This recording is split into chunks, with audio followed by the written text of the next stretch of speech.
Bonjour, excusez-moi pour le retard. Est-ce que vous m'entendez? Le micro marche? Non, il m'a... Mais alors ça c'est pourquoi? Vous croyez que j'ai besoin de ça? Allô? Ah, mais alors ça sert à quoi? Ah, d'accord. Ok, c'est m'a enregistré. Voilà, donc, excusez-moi, donc je m'appelle Karine, donc je travaille avec les minéraux depuis de nombreuses années. Donc officiellement, on va dire, je suis vraiment installée avec les pierres en tant que thérapeute en énergie vibratoire et notamment avec les pierres depuis un peu plus de 5 ans. Donc j'anime des méditations tous les mois par rapport aux énergies du mois. Donc vous pourrez voir ça sur le flyer. Les énergies du mois, pourquoi? Parce que tous les mois, il y a une énergie différente qui arrive sur nous. Donc c'est une émotion différente qu'on va être amené à travailler.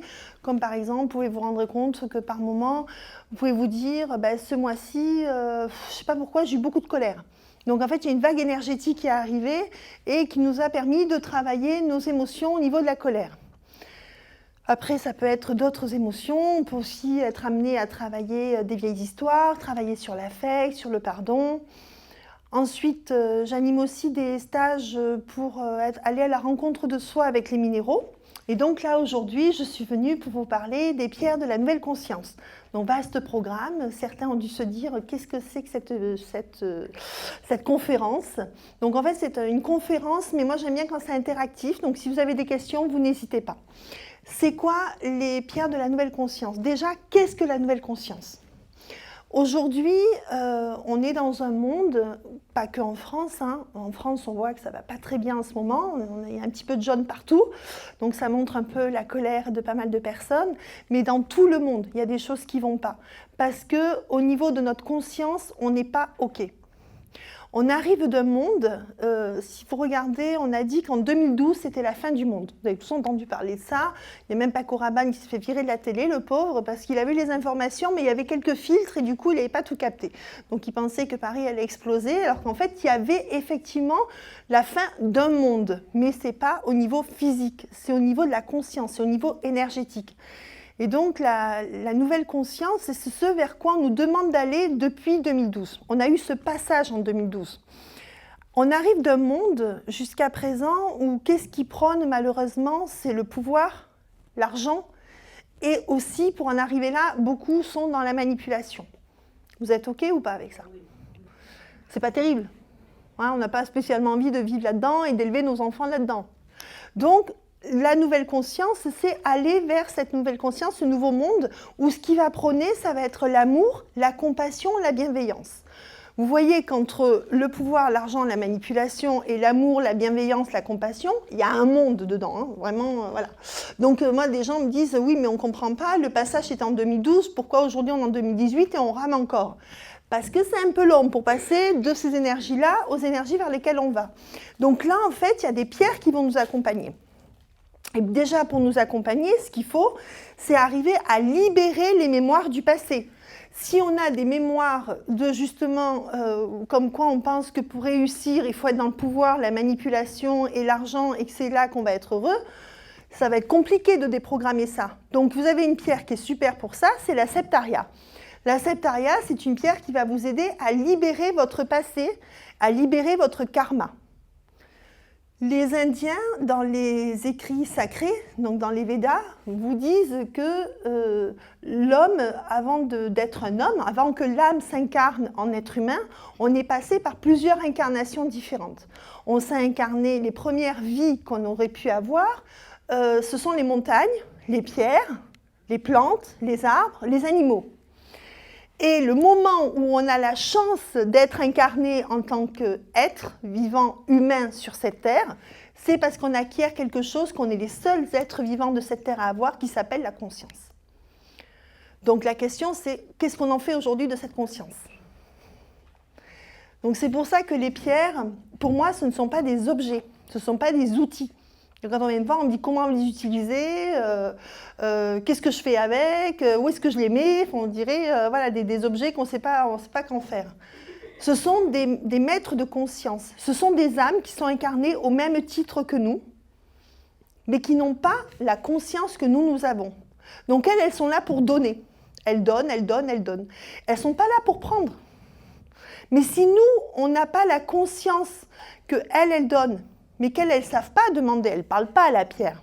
De temps en temps, on entend des choses, mais elle ne parle pas, elle ne va pas vous dire « Oh, quand est-ce que tu vas prendre soin de moi ?» Donc, qu'est-ce qu'elle va faire? Elle va se casser ou elle va se perdre. Ça vous arrive jamais de perdre des pierres? Dire « Ah, celle-là, je ne la trouve plus, je ne sais pas où elle est passée. » Ben, elle s'est carapatée parce qu'elle n'en pouvait plus. Elle avait besoin d'être libérée, d'être nettoyée. Donc, une pierre, ça se nettoie. Même une pierre qui nettoie notre passé, on doit, nous, la nettoyer. Parce que nous, on est mobile. Nous, on peut la prendre, la mettre dans la sauge, la mettre dans l'eau. On peut faire ça. Elle ne peut pas toute seule, avec ses petites pattes, aller se nettoyer toute seule. Comprenez? C'est important de comprendre ça. Les pierres ne sont pas là que pour nous. Et nous, on est aussi là pour elles. Ce qui est important, c'est l'échange. Aujourd'hui, tout le monde dit le monde va mal. Mais est-ce qu'on est dans l'échange? Est-ce qu'on est dans le respect? Être dans le respect du vivant. Le respect de tous les êtres vivants. On n'est pas tout seul. Vous êtes d'accord? Les plantes, elles étaient là avant nous. Elles seront là après nous. Mais les pierres, encore plus. Les animaux aussi. Donc, on doit respecter tous les êtres vivants. Et en respectant tous les êtres vivants, on va se respecter soi-même. Donc, la septaria, c'est une pierre qui va vous libérer toutes les mémoires du passé. On l'appelle la pierre de la libération du karma. Donc, c'est quoi le karma? C'est tout ce que j'ai vécu avant, où j'ai fait des bonnes actions, je reçois les fruits aujourd'hui. Ce que j'ai vécu avant, où j'ai fait des actions un petit peu moins cool, ben, je le paye aussi aujourd'hui. Donc, cette pierre va vous permettre de libérer tout ça, de libérer le karma, de libérer les mémoires, parce qu'on a aussi les mémoires familiales. Et c'est pas léger souvent, hein, voilà. Donc, il faut libérer tout ça pour avancer, pour aller vers cette nouvelle conscience. Si je suis dans mes vieilles croyances, je ne peux pas aller vers la nouvelle conscience. Est-ce que c'est clair pour tout le monde, ça? Donc, la septaria, vous la prenez, vous la mettez sous votre oreiller, vous dormez avec elle. Oui, parce que quand je dis on dort avec la pierre, on ne la met pas sur la table de nuit. Si on veut une pierre fasse de l'effet sur une table de nuit, il faut qu'elle soit à peu près comme ça. Parce qu'il y a ça aujourd'hui. C'est quoi la nouvelle conscience? C'est qu'avant, on travaillait avec des petites pierres parce qu'on avait un petit taux vibratoire. Aujourd'hui, il faut savoir que la grille cristalline ne fait qu'augmenter. Elle a augmenté en 99 puis en 2012 et là, elle ne cesse de monter. Donc, notre vibration monte, donc notre besoin monte. Donc, quand on travaille avec des toutes petites pierres, qu'est-ce qui se passe? À petit feu, on va les tuer. On ne les respecte pas. Et ce qu'on fait à l'autre, c'est ce qu'on se fait à soi. Donc, si on ne respecte pas les pierres, on ne se respecte pas soi. Ça va? Donc, la septaria, elle va vraiment vous aider à libérer tout le karma qui vous empêche d'avancer aujourd'hui. Imaginons que dans une ancienne vie, votre incarnation, c'était un être qui était prisonnier, qui avait par exemple, je sais pas, des chaînes aux pieds. Ben, vous verrez que souvent, ces personnes-là, dans cette vie actuelle, elles ont souvent des problèmes au niveau des chevilles. Et souvent, ça va être lié à des mémoires que l'on a vécues dans d'autres vies. Donc, la septaria, elle vient travailler là-dessus. C'est bon pour la septaria? Donc, pour la purifier, c'est de la sauge. Donc, j'expliquerai ça à la fin, si vous voulez, comment purifier les pierres. Si vous ne voulez pas vous tromper, si vous ne savez pas celle qu'on met à la lune, celle qu'on met au soleil, celle qu'on met dans la terre, celle qu'on met dans l'eau, la sauge, c'est l'idéal. Vous prenez de la sauge sacrée, ça purifie très bien. Et vous pouvez aussi vous purifier vous, parce que nous aussi, on évolue. On évolue avec les pierres, on évolue avec les mémoires, et on évolue avec ceux qui ne veulent pas évoluer. Parce qu'il y a ceux qui veulent bouger, mais il y a ceux qui ne veulent pas bouger. Et quand nous, on veut bouger, ben pourquoi on rame encore plus? Parce qu'on rame pour ceux qui ne veulent rien faire derrière. Mais c'est comme ça que ça fonctionne. Donc, il faut en être conscient. Et quand on est thérapeute, c'est encore plus. Parce qu'on a choisi ça.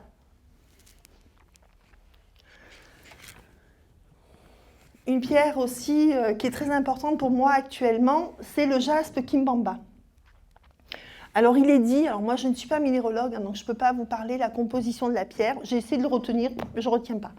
Donc c'est pas comme ça que je fonctionne. Je travaille vraiment au niveau de l'âme de la pierre, ce qu'elle a à me dire et ce qu'elle a à nous apporter. Et le jaspe Kimbamba, donc il est dit que ce sont des algues qui se sont fossilisées dans la pierre. Donc il y a des milliards d'années. Moi, je ne sais pas si c'est vrai ou si c'est pas vrai. Par contre, quand je prends cette pierre et que je me connecte à elle, je sens vraiment mon aura qui s'accentue, qui s'expanse. Il y a une force qui se place. On s'ancre, on s'expanse, on a la puissance qui se réveille. Cette pierre, elle vient travailler sur le renouvellement cellulaire. Elle vient travailler sur nos os, sur notre structure osseuse. Si on a des problèmes au niveau des os, on recommande le jaspe Kimbamba. Et elle vient aussi, alors là c'est à force de vivre avec elle, de travailler avec elle, elle peut aller jusqu'à muter au niveau de notre ADN. Parce qu'on est en mutation. Parce que pour passer de cet ancien monde à ce nouveau monde, on a bien des choses à changer en nous, pas qu'au niveau de notre tête. Donc le jaspe Kimbamba va nous aider à nous préparer à ça. Donc on va muter dans notre corps.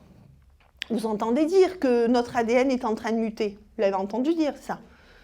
Même les scientifiques le disent, hein. Il n'y a pas que les spiritualistes. Donc le jaspe Kimbamba va vous aider à ça. C'est une pierre qui a une énergie très chamanique. Donc c'est quoi le chamanisme? C'est travailler avec tous les éléments et être conscient de tout le vivant. C'est pas plus compliqué que ça. Pas besoin de sortir les tambours et de faire des drôles de bruits. Le chamanisme, c'est tout simplement être dans la conscience de notre terre et du vivant. Donc le jaspe Kimbamba va vraiment vous permettre de muter à l'intérieur de vous et de préparer votre corps à cette nouvelle énergie. C'est bon?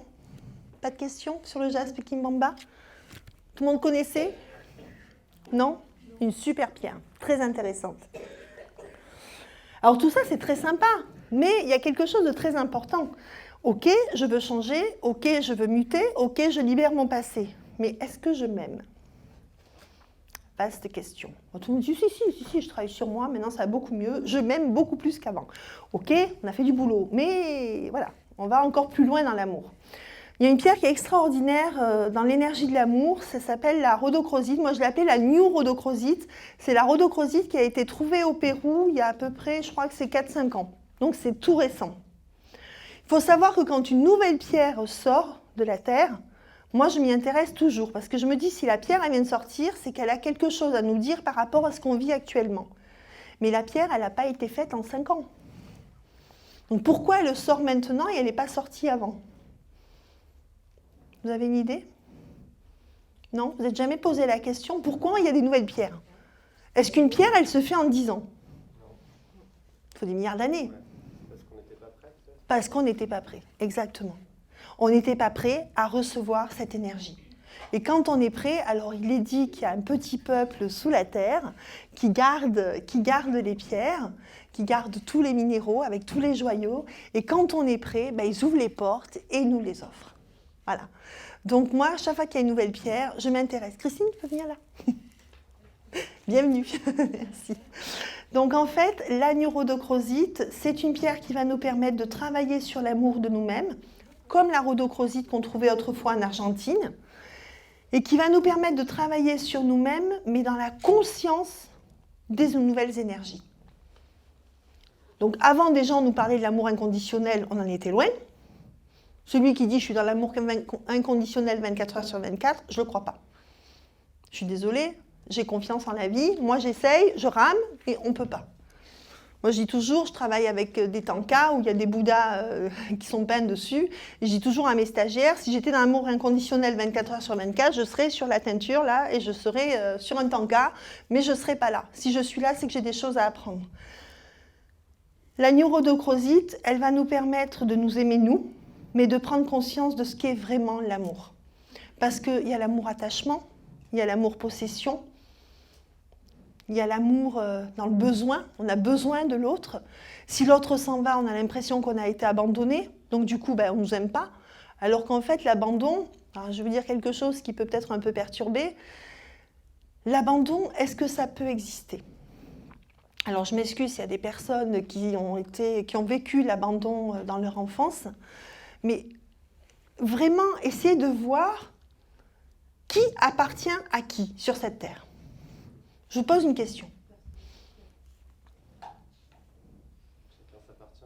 Pardon? Chacun s'appartient. Chacun s'appartient. Même nos propres enfants, est-ce qu'ils nous appartiennent? Non. Notre mari nous appartient? Notre femme? Notre mère? Notre père? Notre employé? Qui vous appartient? Votre maison? Vous partez, elle est là, quoi. Même si vous l'avez payée pendant des années, elle reste. Hein. Donc, rien ne nous appartient. Donc, du moment où personne, ni quoi que ce soit, ne peut appartenir à personne, ni à quoi que ce soit, Ça sort d'où l'abandon?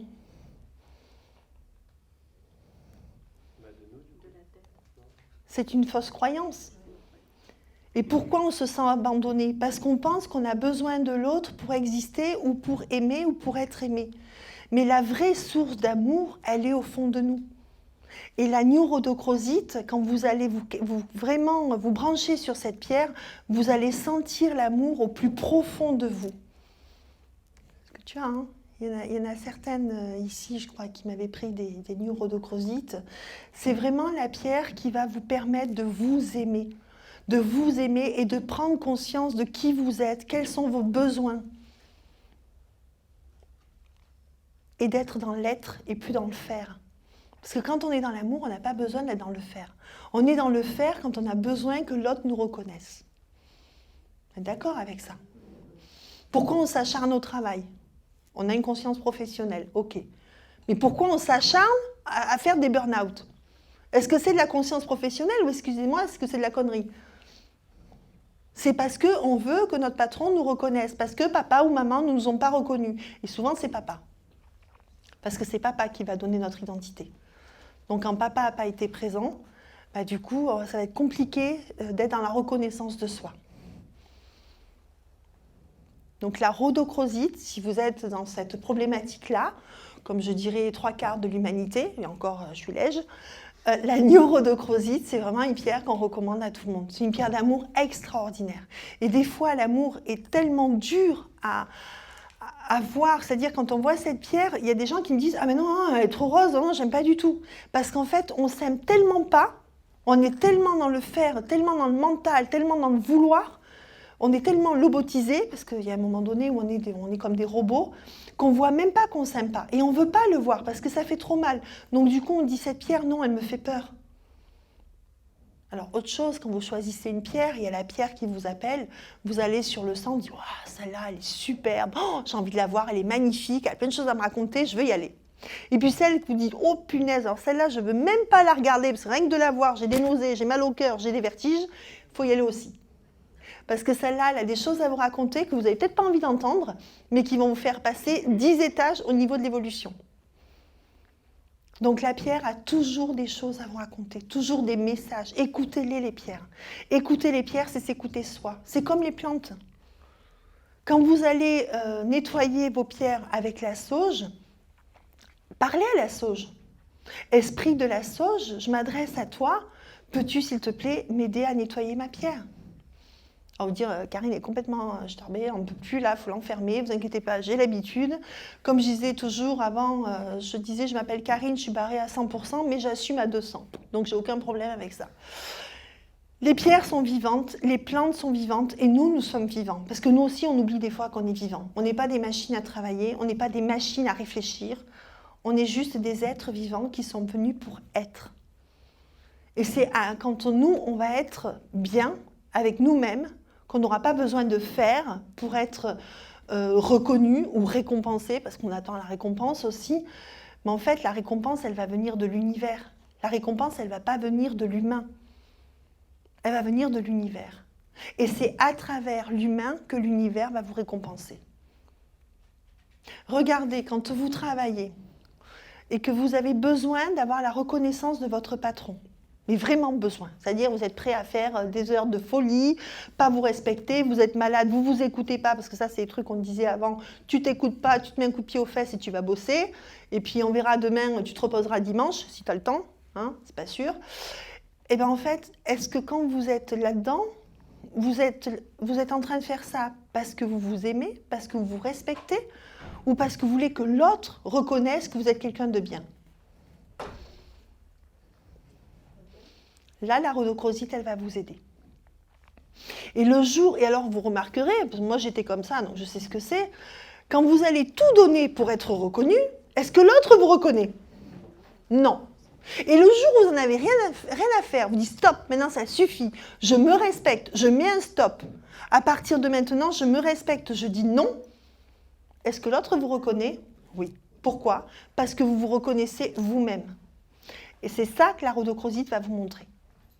Et en plus, elle va vous montrer Ok, maintenant tu te reconnais, tu te respectes, mais regarde l'amour autour de toi. Regarde tous les êtres vivants autour de toi qui vivent et qui eux aussi ont besoin d'amour. Dernièrement, j'ai vu, je regarde beaucoup sur les réseaux sociaux, j'ai vu, il fallait tuer les renards. Dernièrement, il fallait tuer les renards parce qu'ils font beaucoup de dégâts. Certes, c'est pas agréable quand on habite dans les bois et qu'il y a des renards. Mais ils n'ont pas des frères, des sœurs, des parents, ces renards. On va les tuer parce que nous, ça nous dérange. Est-ce qu'on est dans l'amour quand on fait ça? Est-ce qu'on est dans l'amour quand on arrache un arbre sans se poser la question si c'est bien ou pas? Donc la rhodochrosite, c'est ça, c'est la conscience de l'amour du vivant. Et c'est ça la nouvelle énergie vers laquelle on va. La nouvelle conscience vers laquelle on va, c'est ça. C'est être conscient de l'amour du vivant. C'est au-delà de l'amour inconditionnel. C'est bon ?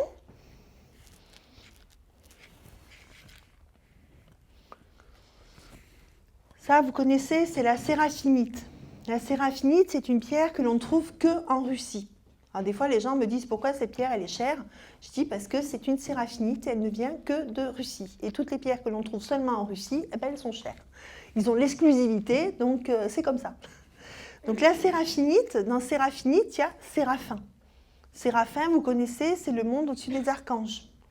Quand vous allez vous connecter à une séraphinite, déjà, vous allez vraiment être en relation avec le monde archangélique, avec le monde des séraphins.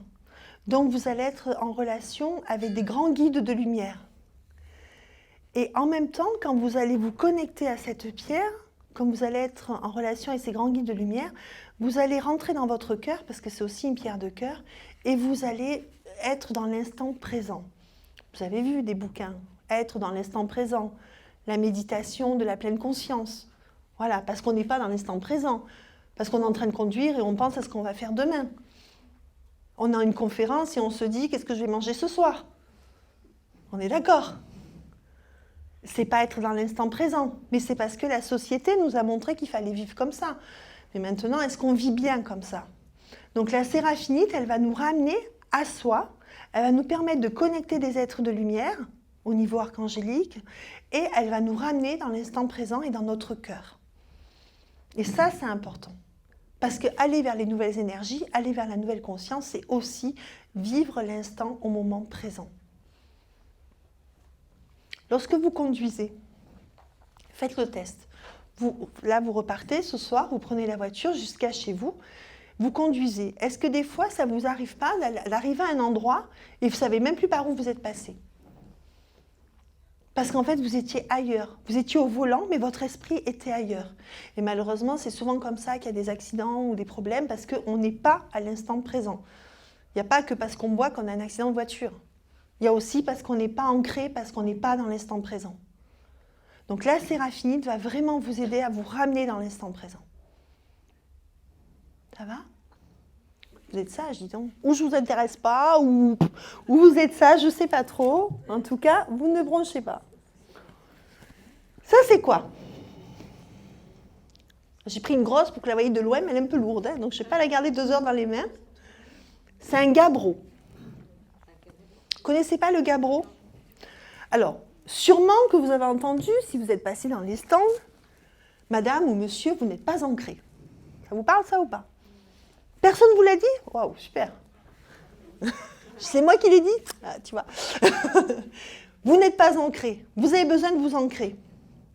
Bon, au bout d'un moment, on dit, ça va, ça fait des années qu'on me dit ça, j'ai fait tout ce qu'on m'a dit, je m'ancre, je fais mes racines tous les matins et je suis toujours pas ancrée. Pourquoi on me dit ça? Et pourquoi c'est important d'être ancré? À votre avis, est-ce que c'est important d'être ancré? Pardon? Pour être concentré? Oui. Pardon? Pour être stable. Est-ce qu'il y en a qui méditent ici?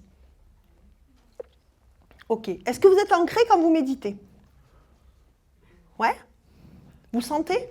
Vous sentez que vous êtes bien en contact avec la Terre? Donc du coup, vous méditez, vous captez plus haut. En fait, c'est le principe de plus je descends, plus je monte. Parce que moi, il y en a qui viennent sur mon stand et me disent « moi, je veux une pierre pour voyager. Je veux une pierre pour connecter. Je veux entendre les anges, je veux voir les guides de lumière et je veux recevoir des messages. » Ok, super. Mais est-ce que vous êtes ancré? Ah non, mais ça, non, c'est bon. Ça, c'est bon, j'essaye, j'y arrive pas, c'est compliqué. Mais par contre, aller là-haut, ça me plaît. Si vous êtes ancré et que vous montez, vous aurez des messages qui seront justes. Et plus vous ancrerez vers le bas, plus vous irez dans les racines profondes de terre-mère, plus vous monterez vers la source divine. Ça, c'est la base de la méditation. Moins vous êtes ancré, plus vous montez dans l'illusion. Est-ce que tout le monde est OK avec ça? Est-ce que c'est dangereux de monter dans l'illusion? Exactement. Parce qu'on va vous faire croire n'importe quoi et vous allez y croire. Moi, quand j'ai des gens qui viennent, comme j'anime des méditations tous les mois, ils viennent, ils me disent « Ah mais moi, ça fait 7 ans que je fais du yoga, je médite depuis 7 ans. » Je dis « Ok. » Je dis « Et alors ?»« Ah ben moi, je vois l'archange Michael, je vois Maitreya, je vois ok. » Je dis « Tu en fais quoi dans ta vie de tous les jours ?» Ah bon, mais ça n'a rien à voir. Hein. La vie de tous les jours, j'ai mon métier. Et puis voilà, quand je médite, je médite. Mais est-ce que vous croyez vraiment qu'on médite juste pour nourrir l'ego? Pour dire oui, je médite, je suis contente, j'ai vu Jésus ou j'ai vu Raphaël. Et puis voilà, ça flatte mon ego? Non, pourquoi je médite? Pourquoi on a la faculté de méditer? Parce que c'est une faculté aussi. Nicolas? Pour se connecter. Et qu'est-ce qu'on en fait de cette connexion? Pour recevoir des messages. Ouais, c'est bien. Et qu'est-ce qu'on fait de ces messages? On les acte. On les acte dans cette vie, sur cette terre, aujourd'hui, ici et maintenant. Alors ça, vous me direz, c'est pas que la nouvelle conscience. C'est ce qu'on devait faire déjà avant. Mais on ne le faisait pas trop. La nouvelle conscience nous amène à ça. Aujourd'hui, tu reçois, tu actes. Tu actes ce que tu reçois. Sinon, tu restes dans l'illusion. Et si tu restes dans l'illusion, tu ne vas pas changer le monde. C'est comme quand on vous dit, le monde va mal, il faut tout changer. Mais qui change quoi? Pas grand-chose. Quand on médite et qu'on reçoit des messages et qu'on n'en fait rien, c'est pareil. On dit oui, je médite, je reçois des choses et puis j'attends en fait qu'on me montre comment faire, et puis qu'on le fasse à ma place aussi, ce sera encore mieux, ce sera encore plus simple. Donc c'est ça en fait, c'est plus vous allez vous ancrer, plus vous allez sentir votre force, plus vous allez vous reconnecter à l'énergie de la Terre, plus l'énergie de la Terre va monter en vous, déjà plus vous allez être vitalisé, au moins vous serez fatigué, parce que quand vous êtes fatigué, on vous dit allez marcher pieds nus dans l'herbe, allez vous promener dans les bois, allez vous reconnecter à la nature, et là vous allez sentir la force qui va arriver.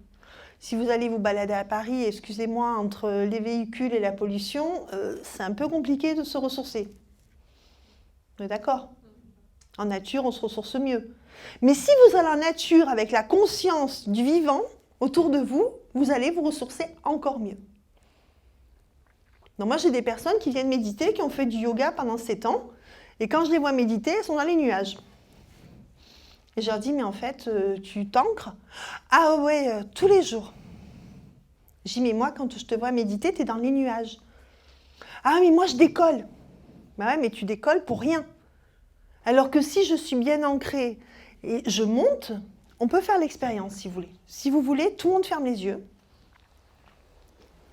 Les pieds bien au sol. Alors quand on médite, on n'a pas les jambes croisées. On évite d'avoir le téléphone parce que les ondes du téléphone ne sont pas très cool. On a les pieds bien au sol et on pense à la terre. Pensez à la terre, c'est pas juste la moquette qui est sous vos pieds. La terre, c'est la terre-mère, c'est la terre qui vous nourrit. C'est la terre qui nous abreuve, c'est la terre qui nous porte tous les jours. Sentez sa force, sentez son énergie, sentez sa présence. Imaginez ce qu'il y a sous la terre, parce que la terre, elle est grande. Elle n'est pas faite que de pierre, elle n'est pas faite que de terre. Il y a des peuples sous la terre. Je vous ai dit tout à l'heure, les pierres qui sont cachées. Pourquoi les pierres sortent un jour alors qu'elles ne sont pas sorties depuis des années? Il y a bien quelqu'un qui ouvre les portes et qui les ferme. Pensez à tout ça dans la Terre. Plus vous allez vous relier à l'énergie de la Terre, aux profondeurs de la Terre, à la vie de l'intra-terre, et plus vous allez vous relier à vos propres profondeurs, à votre propre puissance, à votre vérité. Et plus vous prenez conscience de la Terre et du vivant, et plus vous prenez conscience du vivant en vous.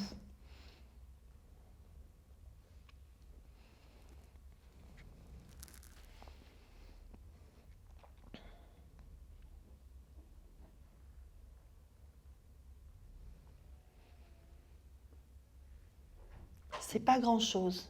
Il faut juste faire ça de temps en temps dans la journée, juste pour apprendre à sentir la Terre. La Terre, c'est notre première mère. Si on a eu un souci avec notre maman dans l'éducation, dans le vécu, on va avoir du mal à s'ancrer dans la Terre, parce que l'énergie est la même.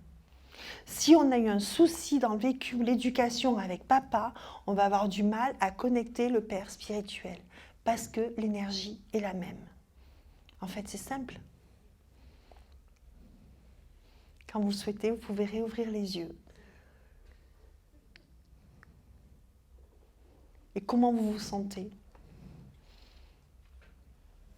Ça a posé quelque chose? Apaisé. Vous avez senti quelque chose? En 1 minute? Imaginez si vous faites ça, ne serait-ce que 3 minutes, plusieurs fois dans la journée. Moi, sur le salon, par moment, je m'échappe. Je m'échappe et je vais me ressourcer. Parce qu'on en a besoin. Donc, si vous avez des questions sur les pierres, je vous écoute. Parce que dans 5 minutes, je suis obligée de rendre le micro. Voilà. Oui? J'ai une interrogation sur ces pierres, notamment ces pierres qui émergent, alors le monde, etc.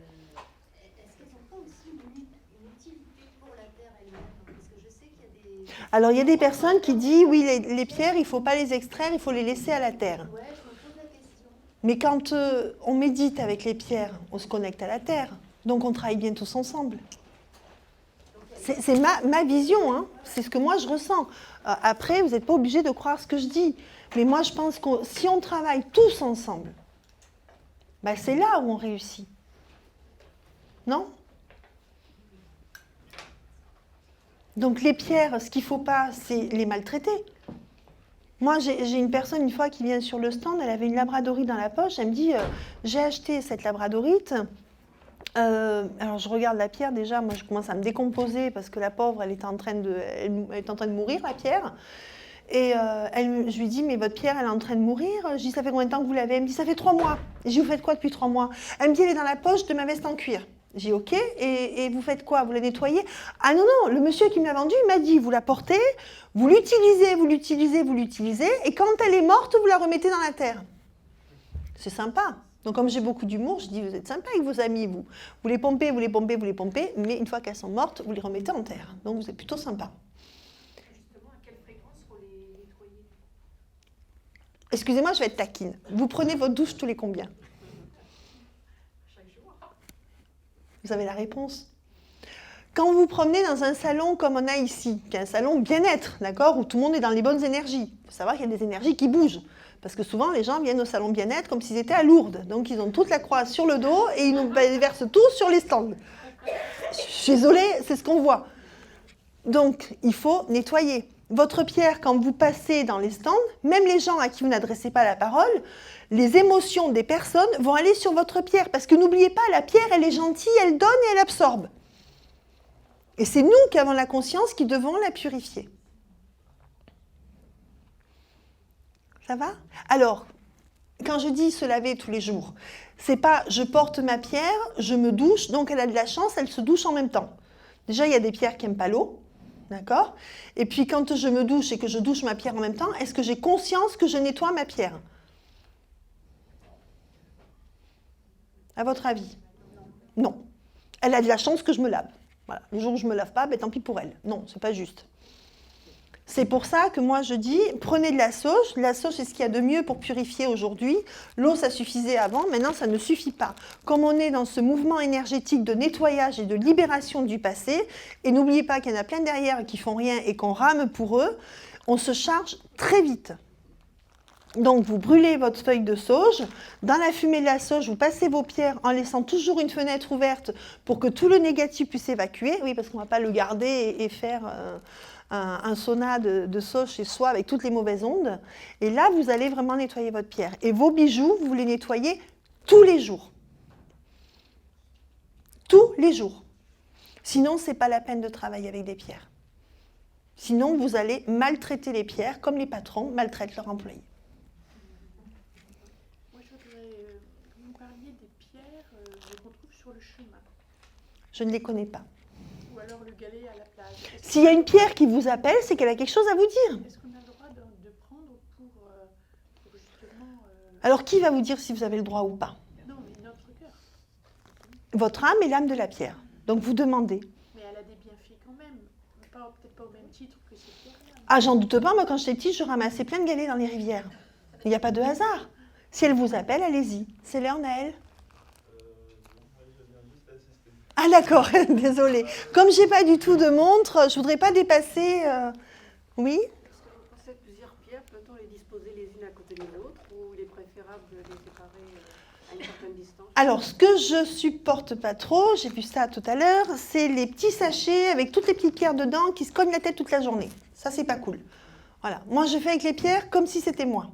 Donc moi, personnellement, même si c'est ma meilleure amie, me cogner la tête toute la journée contre elle, c'est pas le kiff. C'est pas ce que je préfère. Donc les pierres, après, si vous avez envie de porter une pierre et puis porter une autre pierre, les pierres, comment savoir quelle est la bonne pierre pour moi? Eh bien, demandez-lui. Moi, je dis, vous venez sur le stand, vous regardez les pierres, vous vous centrez, vous dites quelle est la pierre qui est juste pour moi. Et il y a une pierre qui va s'éclairer. Il y a une pierre, il y a votre main qui va se poser sur une pierre. Puis après, vous dites, ah non, mais elle est verte, j'ai horreur du vert. Ben ouais, ben justement, il y a peut-être un truc à aller voir là-dessus. Voilà, c'est ça en fait, c'est pas compliqué. Si vous regardez dans les livres ou sur Internet, la pierre a dit que j'avais mal aux pieds, donc on m'a dit que je devais prendre telle pierre parce que j'avais mal aux pieds. Oui, ok, mais pourquoi vous avez mal aux pieds? Est-ce que vous avez, si vous avez une tendinite, vous avez une tendinite, est-ce que vous l'avez pour la même raison? Moi, il y a 20 ans en arrière, j'avais écouté une conférence qui m'avait beaucoup marquée. C'était une femme qui avait travaillé avec un chaman en Amazonie pendant plusieurs semaines. Et cet homme traitait 7 femmes qui avaient chacune un cancer du sein. Il allait dans la forêt et il ramassait des plantes différentes pour chaque femme. Alors, bien sûr, l'occidentale, elle ne comprenait pas trop. Elle dit, mais je ne comprends pas. Elle était médecin chez nous. Elle dit, mais en fait, elles ont toutes un cancer du sein, donc pourquoi tu ne prends pas les mêmes plantes pour tout le monde? Il m'a dit, mais ça va pas, déjà un chaman il dit ça, mais c'est pas possible. Elle n'a pas la même histoire, elle n'a pas la même âme, donc elle n'a pas la même cause de sa maladie. Donc travaillez vraiment pour vous, en conscience pour vous. Ne faites pas des robots à lire et à essayer de comprendre là où il n'y a rien à comprendre. Accueillez les énergies. C'est simple en fait, c'est très simple. Soyez conscient du vivant, soyez dans le respect du vivant, respectez-vous et vous verrez que tout ira bien. Je vous remercie.